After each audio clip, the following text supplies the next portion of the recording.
João capítulo 6, versículo 16, que diz assim: Ao descambar o dia, os seus discípulos desceram para o mar e, tomando um barco, passaram para o outro lado, rumo a Cafarnaum. Já se fazia escuro e Jesus ainda não viera ter com eles. E o mar começava a empolar-se, agitado pelo vento rígido que soprava. Verso 19 diz assim: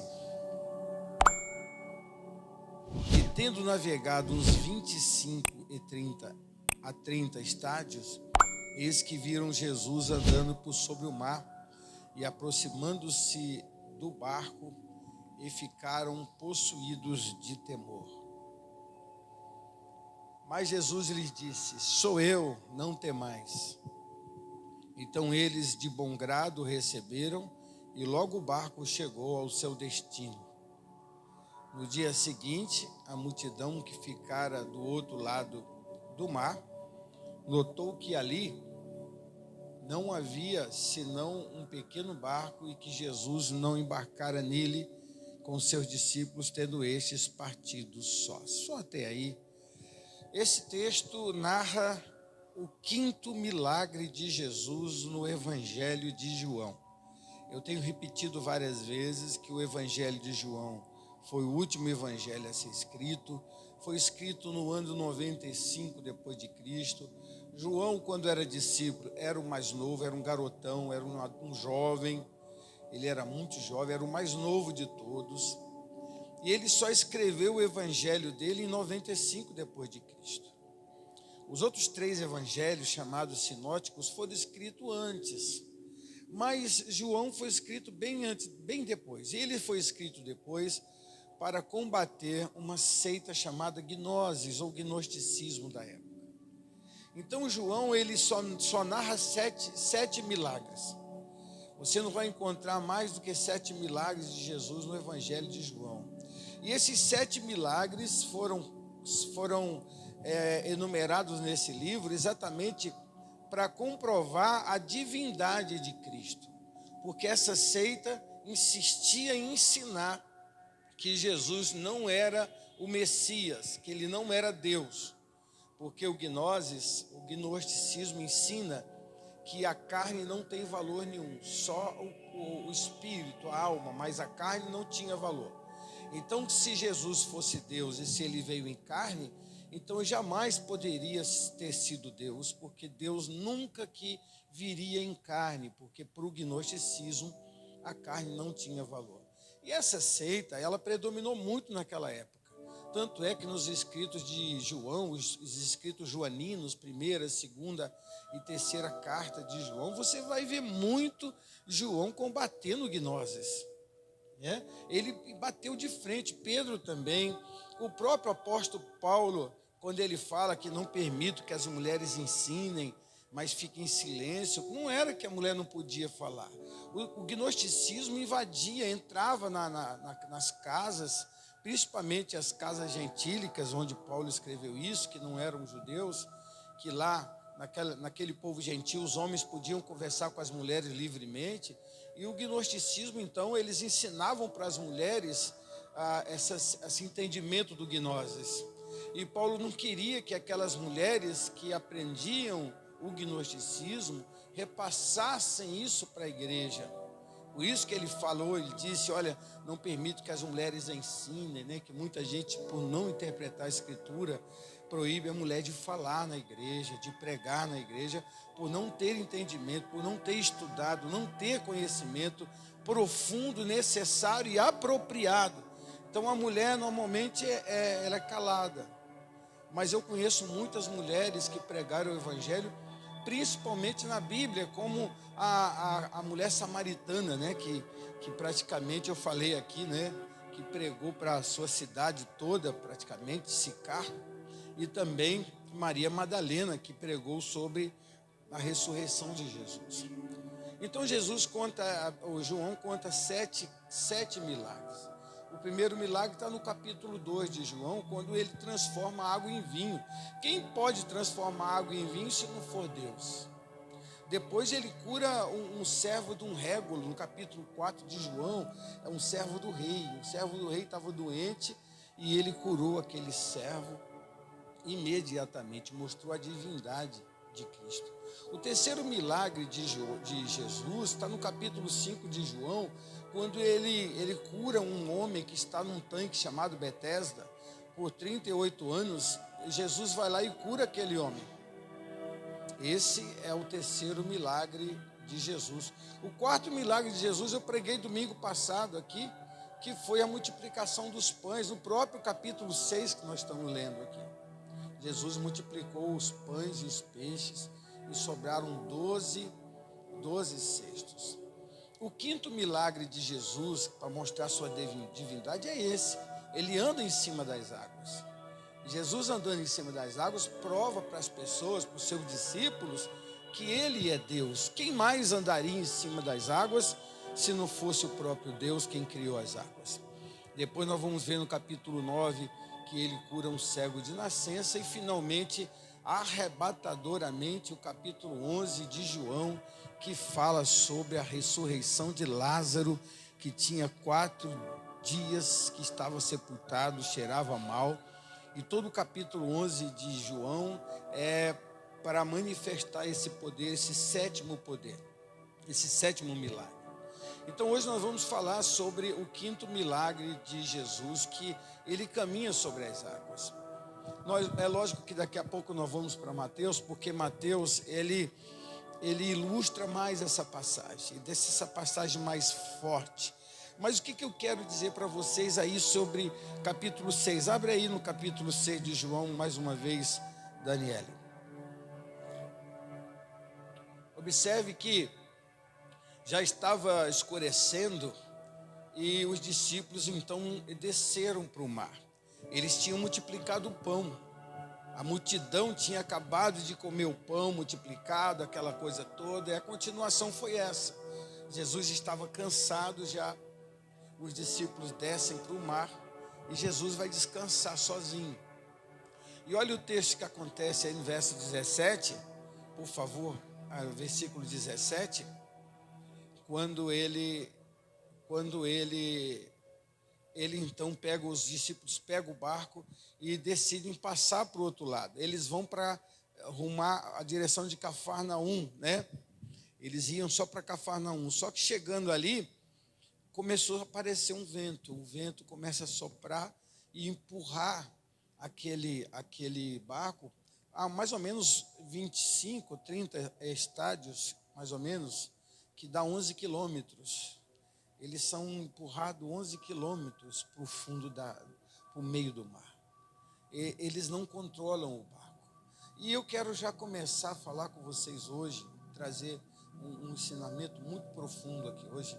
Eu quero chamar a atenção de vocês para isso. O primeiro ensinamento, a primeira coisa que eu aprendo aqui, é que a maioria desses discípulos eram pescadores. Eles conheciam o mar, eles conheciam o barco, eles dominavam, eles tinham técnica de pesca, eles ficavam no barco lançando redes. Então não eram pessoas leigas, não eram pessoas que não conheciam aquela região. Eles conheciam, eles eram dali. Eles já haviam pescado muitas vezes naquele mar. Esse mar de Tiberíades, ou o mar da Galileia. Eles estavam ali, eram habituados a fazer aquilo. Mas mesmo assim, eles foram levados para o meio do mar. Eles perderam o controle. E eu quero já dizer para vocês hoje, que na vida da gente é assim.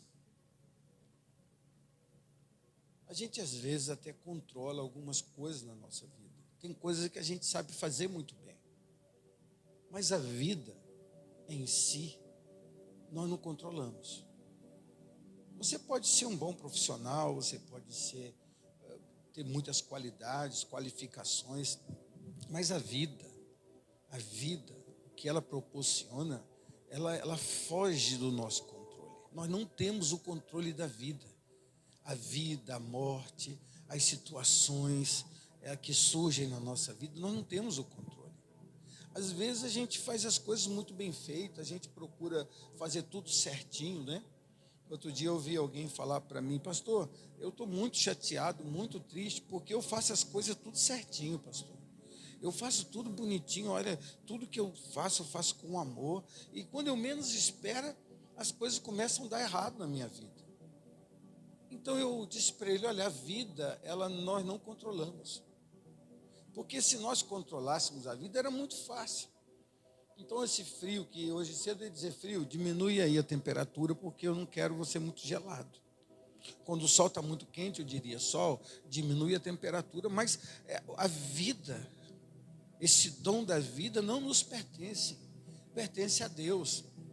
Então não é porque você faz as coisas certas e alguma coisa acontece na sua vida que te desagrada, que deixa você chateado, entristecido, que Deus não te ama, ou que você é culpado, ou porque você pecou, ou porque você nasceu marcado para viver essa vida degradante, que sempre que você tenta alguma coisa, você... Irmãos, eles tinham acabado de multiplicar os pães, eles tinham acabado de ver o quarto milagre de Jesus. Ele pegou 5 pães e 2 peixinhos e alimentou mais de 5.000 pessoas.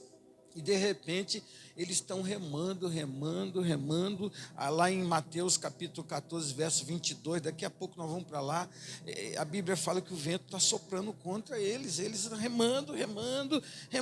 Eles estavam indo fazer a obra de Deus. Eles não eram vagabundos, não eram pessoas que estavam andando à toa na vida. Eles não estavam procurando diversão, eles estavam indo para o outro lado. Eles estavam indo lá visitar pessoas, estavam indo lá fazer a obra de Deus. Eles eram pescadores experientes, eram pessoas que acreditavam, eram pessoas crentes, eram pessoas que viviam com Cristo. E mesmo assim o vento soprava contra e jogava eles para o mar, e eles remando. Então, muitas vezes, a gente enfrenta situações e que a gente acha que nós somos culpados porque estamos passando por isso. O próprio Jesus não nos enganou. Ele disse: no mundo vocês vão ter aflições. Está aqui no próprio Evangelho de João, no capítulo 14, nós vamos ler futuramente. No sermão do cenáculo ele fala isso. A vida da gente, ela é cheia de surpresas. Eles, quando entraram no barco agora à tarde, a Bíblia fala no versículo 16, que estava entardecendo, eles decidiram entrar no barco. Olha o versículo 16 lá. Pode voltar, Dani, só um pouquinho. Olha lá, o versículo 16. Ao desembarcar, ao descambar o dia, ou seja, ao entardecer, os discípulos desceram para o mar. Eles estavam com a intenção: está escurecendo, vamos atravessar. Vamos para Cafarnaum, porque a maioria deles morava em Cafarnaum. Jesus morava em Cafarnaum. Quer dizer, a aldeia de Naum, né? Cafarnaum, quer dizer isso. Então eles falaram: vamos para Cafarnaum, está entardecendo, está escurecendo, vamos para lá, vamos entrar no barco, vamos remar para lá. Só que de repente vem o vento. Às vezes na vida a gente faz planos. A gente planeja: eu vou fazer uma casa, olha, eu vou mudar da cidade, eu vou comprar um imóvel, eu vou ter um filho, eu vou me casar, eu vou abrir uma empresa, eu vou fazer um investimento. E a gente fica feliz porque é uma coisa que todo mundo faz e que dá certo para todo mundo, e eu sou cristão e eu tenho a palavra de Deus. Então eu estava com Jesus agora mesmo, eu vi ele multiplicar o pão, o peixe. Então, sabe de uma coisa? Vamos entrar no barco. Só que de repente o barco começa a ser empurrado. Então a vida, ela proporciona isso. E o que eu quero falar hoje é sobre isso. São as decisões que a gente toma, com decisões que a gente toma com boa vontade, com fé, acreditando que vai dar certo. A gente acredita que vai dar certo, a gente investe, a gente sonha, a gente fica imaginando, a gente até conta para os outros, mas depois começa a soprar o vento contrário. E a gente começa a ser empurrado para o meio do mar.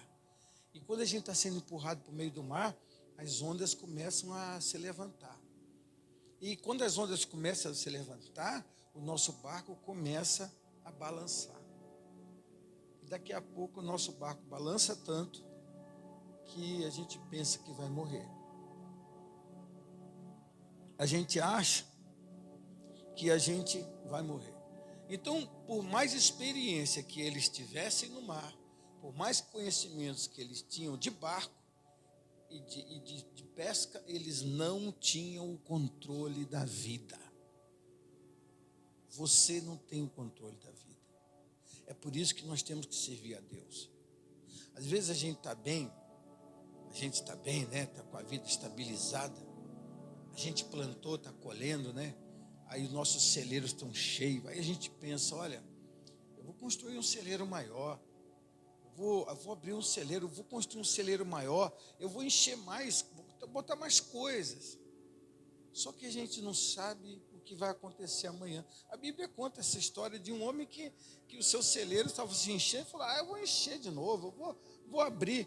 E aí veio aquela voz que disse para ele, louco, hoje ainda vão te pedir tua alma. E tudo isso que você está preparando vai ficar para quem? A vida não pertence a nós. A vida pertence a Deus. A vida é de Deus. É por isso que a gente tem que servir a Deus. É por isso que a gente tem que estar sempre firme.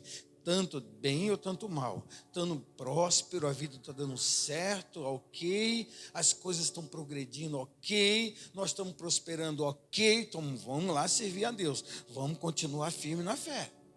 As coisas estão indo mal, o vento está soprando contrário, tudo que eu sonhei não está dando certo, eu estou perdendo pelo vão dos dedos tudo que vamos continuar servindo a Deus, porque a vida pertence a Deus.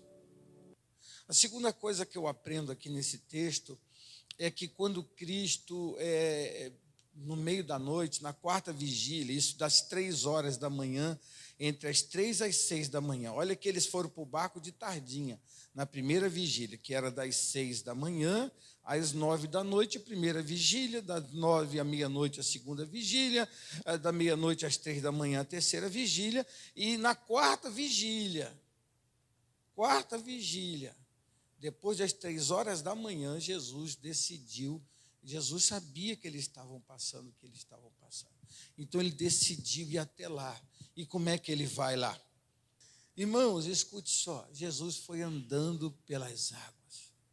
João quis mostrar para o gnosticismo, olha que Jesus aqui é Deus. Ele veio em carne sim, mas ele andou pelas águas. E Jesus veio andando pelas águas. Ainda que a gente não consiga administrar a vida, ainda que nós não tenhamos poder sobre a vida, ainda que sejamos sujeitos aos intempéries que a vida coloca diante de nós, nós temos um Senhor, que é Senhor da nossa vida, e é Senhor das águas, e é Senhor dos ares, e é Senhor do mar, e é Senhor do tempo, e é Senhor do sol, e é Senhor do céu, e é Senhor da vida eterna, e é por isso que nós devemos servir a Ele em todo o tempo.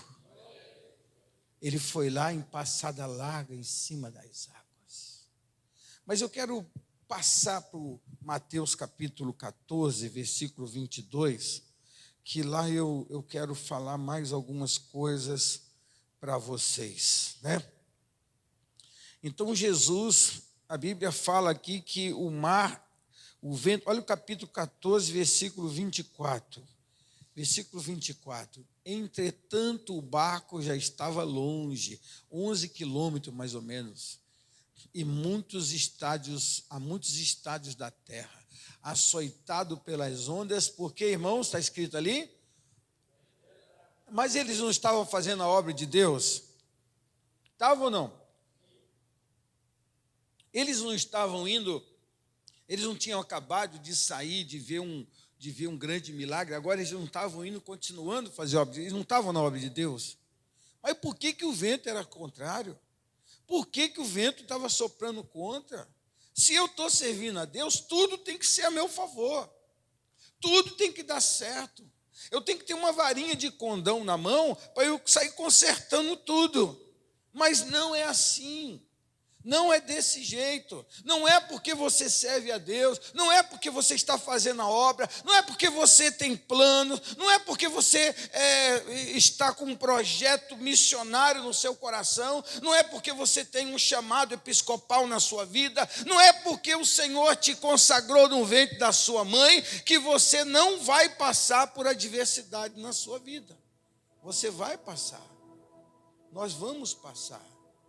Eu vou passar, eu passo, você passa. O apóstolo Paulo disse, olha, eu passei por muitas situações. Eu fui enxotado, eu apanhei, eu fui expulso, eu fui humilhado, eu tive que fingir que morri, eu desci num cesto de cima de um muro, mas por todas essas coisas, ele diz lá em Romanos capítulo 8, por todas essas coisas nós somos mais do que vencedores por aquele que nos amou. Pastor, mas eu não estou no ministério agora, por que eu estou sofrendo isso? É que Deus quer te ensinar alguma coisa. Deus quer ensinar para você alguma coisa.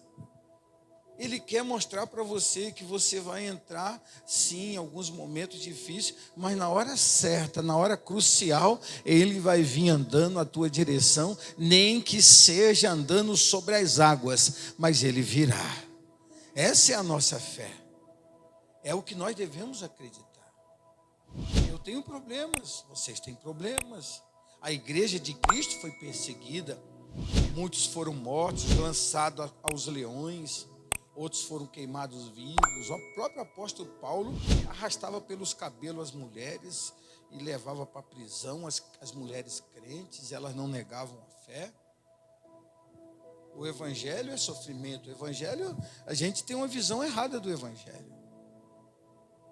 O evangelho não é isso que é pregado por aí, que tudo na nossa vida é 100%. Não. Nós temos que fazer as coisas certas. A Bíblia fala que nós temos que ir crescendo de força em força até ser dia perfeito, até alcançarmos a estatura do varão perfeito.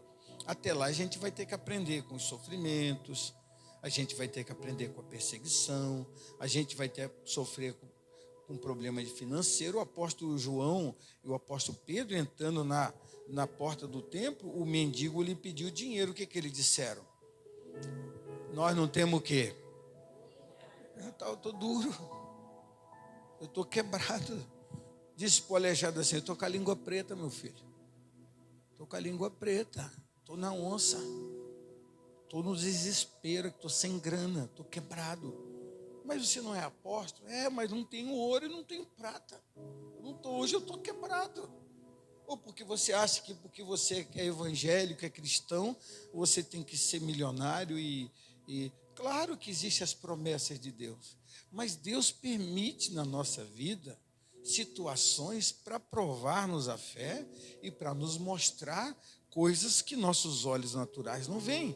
Quando foi para multiplicar o pão, lá domingo passado eu preguei aqui à noite, quando foi para multiplicar o pão, Jesus, para testar seus discípulos, ele chama um e fala assim, Felipe, vem cá, hoje nós vamos arrumar, vamos comprar pão aí. Ele fala assim, compre pão, vamos comprar pão para dar para essas pessoas. A Bíblia diz que ele estava testando a fé. Então, às vezes, a gente está lutando, a gente está sofrendo, porque isso acontece. Só que a gente tem que melhorar, a gente tem que aprender. Ei, preste atenção. A gente precisa aprender com os problemas da vida. Se a gente não aprender, esse problema vai ficar voltando. Tem pessoas que não aprendem, então elas estão sempre aquele problema lá, sempre naquela luta lá. Quando é que ela vai sair daquela luta? No dia que ela aprender. No dia que ela descobrir que ela precisa mudar de posição e de postura. Bom, até aqui a gente está vendo então que os discípulos não dominavam a vida. Nem o barco que eles achavam que dominavam, eles conseguiram dominar naquela hora. E nós vemos que Jesus andou sobre as águas porque ele queria mostrar que ele era Deus, por isso ele fez isso. Mas aconteceram duas coisas aqui que eu vou fechar esse sermão, muito interessantes e muito fortes. Porque a primeira coisa que Jesus fala quando ele chega, quando ele se encontra, ele fala o quê? Quando ele se encontra com os seus discípulos no mar, a primeira frase, versículo 27 de Mateus, lá em João também, ele fala o quê? Coragem, pessoal. É isso. Só isso. Não tenham medo, pessoal. Então ele diz, coragem, pessoal, não tenham medo. Foi só isso? A parte mais importante. Então vamos repetir comigo, está aqui na parede? Então vamos lá, 1, 2, 3. Mas Jesus lhes disse: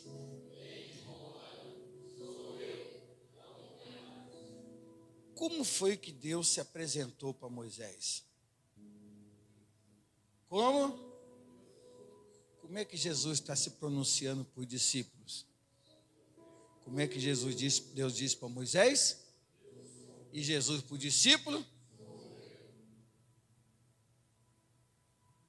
Isso tem um ensino muito forte aqui. Aqui tem algo tremendo. Só que nessas 3 frasezinhas incutidas numa só. Ele fala bom ânimo, ou seja, não fiquem desanimados, porque os discípulos gritaram e estavam desesperados, estavam sem esperança, estavam com medo, achando que era um fantasma. Eu sempre digo aqui que havia uma história lá, um mito de que quando os navegantes na noite viam um fantasma andando nas águas no mar de Tiberíades, eles iam morrer, era certeza que eles iam morrer. Então eles olhavam quando Jesus, eles viram, eles começaram a gritar, e é um fantasma, agora vamos morrer mesmo, agora não tem jeito. Eles estavam sem esperança.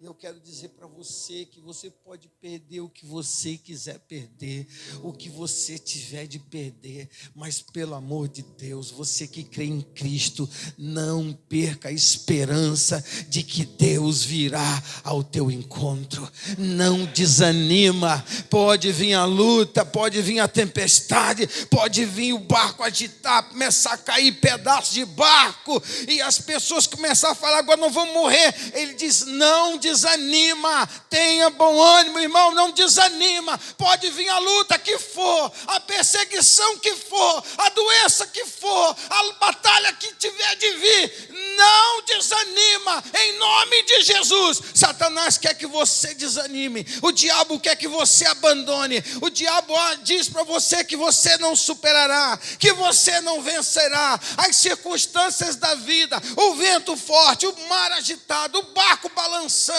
Aí vem Jesus e fala para você, andando nas águas, não desanime. Está difícil, o barco está agitado, está passando uma luta na sua vida, tá? Não desanima, persevera, vai até o fim. Mesmo no meio daquela agitação, todo mundo gritando, eu vi o fantasma. Não, Jesus, a primeira coisa, disse, não desanime. Não desanime. Depois que ele diz não desanime, ele fala o quê? Sou eu. Quem sou eu? Quem é Jesus? Ele quis dizer para os discípulos, sou eu. João começa escrevendo lá no capítulo 1, no verso 1, no princípio era o verbo, e o verbo era Deus, e o verbo estava com Deus, e tudo que foi feito por meio dele, e nada sem ele se fez, e o verbo se transformou em carne e habitou entre nós. Ele é a luz dos homens, ele veio para trazer luz no meio das trevas. Ele diz que eu sou, sou eu. O eu sou disse para Moisés, eu sou. E o discípulo disse para Jesus, Jesus disse para o discípulo, sou eu. Sou a mesma pessoa.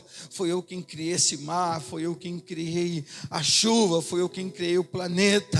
Ah, pastor, mas eu estou em cima desse mar. Esse mar está agitado, esse vento está soprando, esse vento que está soprando na sua vida, esse mar que você está na turbulência, eu sou, esse sou eu aí quem criou. Então não tema, não desanime, não recue, não volte para trás, porque Ele é fiel, é verdadeiro e é presente na tua vida.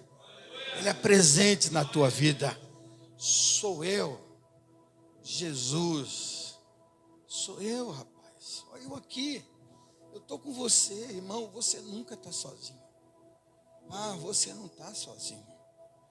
Jesus disse assim: eis que estou convosco todos os dias, até a consumação dos séculos. Ah, pastor, mas então por que eu estou doente? Ele está contigo, Ele está com você, Ele está na luta, Ele está contigo, Ele está na batalha com você. E quando você partir, o dia que nós partimos daqui, que nossos olhos se fecharem para esse mundo, nós vamos abrir os olhos no reino de Deus, e a primeira pessoa que nós vamos ver é Ele, que vai estender a mão e vai dizer: não tema, meu filho, sou eu estou aqui, eu vim aqui. A Bíblia fala em Romanos capítulo 10, que todo aquele que invocar o nome do Senhor Jesus será salvo. Todo que invocar o nome de Jesus será salvo. Eu sou aquele que rege a vida, o dono da vida, o autor da vida, aquele que disse haja e houve, aquele que fez com que a luz se manifestasse sobre as trevas. Esse quem estava ali, aquele Jesus que um dia você aceitou, irmão. Aquele que você, quando foi batizado, você disse: eu prometo servir a Ele enquanto eu viver. Ele já apareceu para muitos irmãos que se foram, e quando a gente fecha os olhos, a pessoa que não tem Cristo cai. Aí cai, porque Ele disse que Ele não veio condenar o mundo, porque o mundo já está condenado.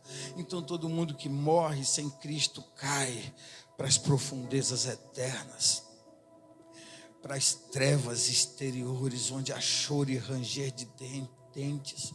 Mas aquele que crê em Cristo, que entregou o coração para Jesus, quando ele fecha os olhos, que ele abre os olhos para a eternidade, ele aparece dizendo: não tema, não desanima, sou eu estou aqui, eu estou aqui. E depois ele diz: não tema, não tenha medo. Eu quero dizer para você não precisa ficar com medo. Ele está no controle, Jesus está no controle. E a Bíblia diz que assim que ele entra no barco, o vento passa e a tempestade passa. E uma coisa interessante isso, porque ele tem o controle do vento, da tempestade. Jesus está no controle também da tua vida. Você já deixou isso acontecer? Ou você é aquelas pessoas que você mesmo que decide, é independente, só toma a decisão que você acha que é correta, não tira um tempo de oração, não para um tempo, fala: sabe, eu estou orando para ver se eu vou fazer isso ou não. Jesus está no controle da sua vida. Diga comigo: Jesus está no controle da minha vida. Vamos? Jesus está no controle da minha vida. Você crê nisso? Você acredita nesta palavra? Porque tem um discípulo, tem um discípulo que fala para Jesus assim: Senhor, põe no texto aí para mim, Dani. Senhor, ele fala.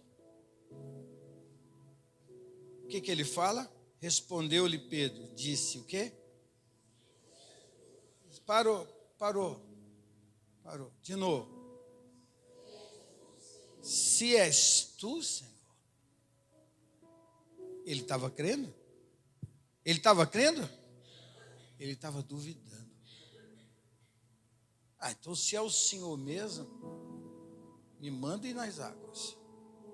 Ele não olha, observa, por que ele caiu? Porque ele caiu porque olhou para o vento? Não. Ele caiu, ele afundou porque ele caiu, olhou para o vento? Sim, ele olhou. Mas antes de olhar para o vento, ele foi meio que indo e não indo. Na nossa vida, quando a gente vai fazer alguma coisa na vida desse jeito, não dá certo. Tudo que a gente vai fazer na vida e a gente tem dúvida, não faça. A dúvida é o contrário da fé.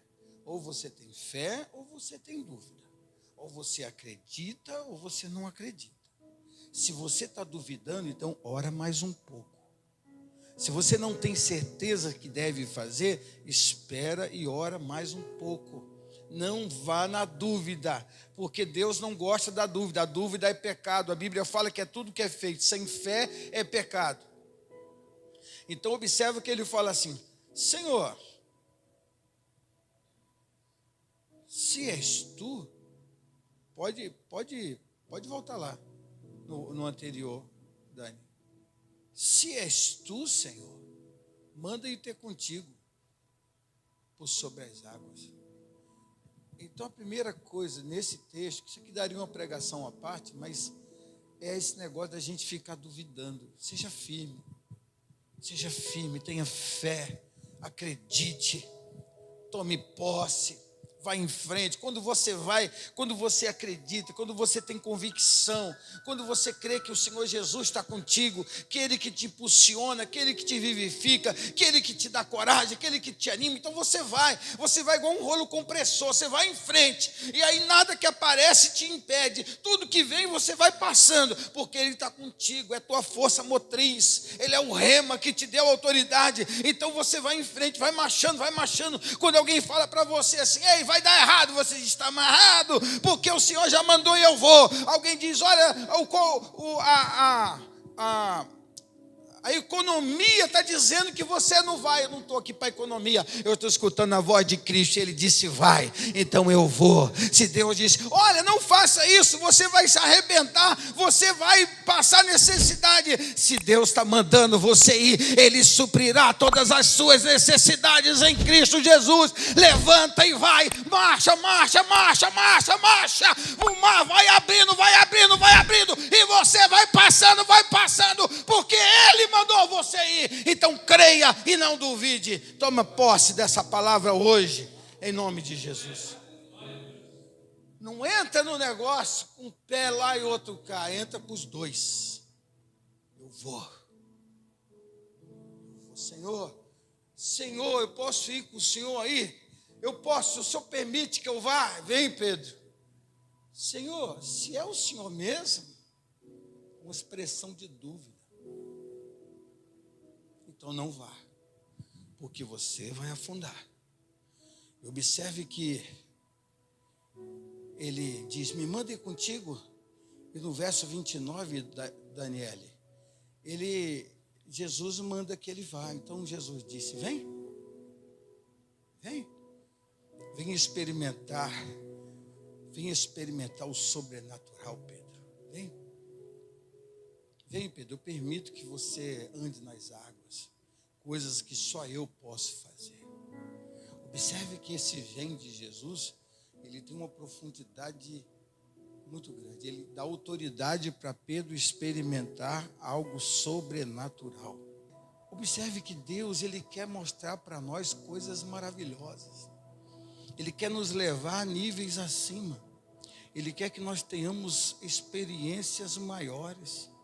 Ele quer que Ele nos consente que tenhamos essas oportunidades, essas experiências.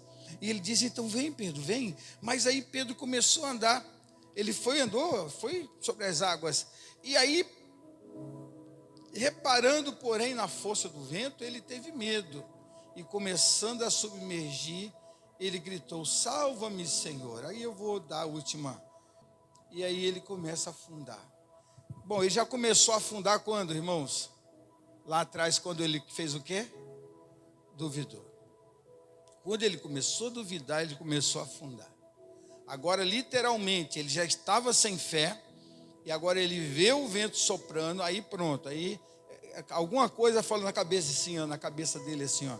Eu te falei que esse negócio não ia dar certo. Você, olha, você está afundando. Aí ele grita, salva-me, Senhor. Aí Jesus salva no versículo 31. Prontamente Jesus estendeu a mão, tomou e lhe disse, homem de pequena fé, por que duvidastes? Aí eu fecho e digo para você uma coisa interessante. A posição de Pedro eu vou chamar de oscilação da fé. Isso acontece com a gente oscila na fé. Tem hora que a gente crê, tem hora que a gente não crê. Tem hora que a gente está forte e fala agora vai, daqui a pouco a gente fala agora não vai e recua. E Jesus, na hora de ir lá salvar Pedro, ele fez a seguinte pergunta para Pedro: por que você duvidou? Homem de pequena fé, por que você duvidou? Eu quero encerrar dizendo para vocês que esse foi um tratamento que Deus deu aos seus discípulos, Jesus deu aos seus discípulos, principalmente para Pedro. Na vida da gente, quando a gente começa a empreender alguma coisa na nossa vida, que a gente acredita que Deus vai nos levantar com aquilo, que foi uma coisa de Deus. A gente conta para as pessoas assim, ó, é o de Deus, foi uma coisa que Deus mostrou para mim, sabe? Ele vai me levar muito longe, eu acredito que Ele fará. Mas na primeira provinha, primeira dificuldade, primeira coisa, a gente já duvida daquilo. Na hora que a gente duvida, então a gente diminui. O que Jesus está nos ensinando? Que nós temos que ter uma fé sólida. Que nós temos que ser firmes na fé. A gente não pode ser vacilante. Qualquer coisa achar que vai dar errado, qualquer coisa achar que já perdeu, ou qualquer coisa desanimar, qualquer coisa recuar, qualquer coisa olhar para trás. Não, irmão, seja forte, seja firme. Ele, por que duvidaste, homem de pequena fé? Aumente sua fé, acredite, você vai vencer, o Senhor está contigo, Ele vai te dar força. Onde você não tiver força, Ele vai te dar aquilo que é necessário, na hora certa, vai enviar a pessoa, vai enviar o recurso, Ele vai mover o céu, Ele vai mover a terra, Ele vai mover as águas, Ele vai fazer o que tiver de fazer, porque Ele é Deus, mas Ele quer que a gente seja forte, que a gente seja mais firme na fé.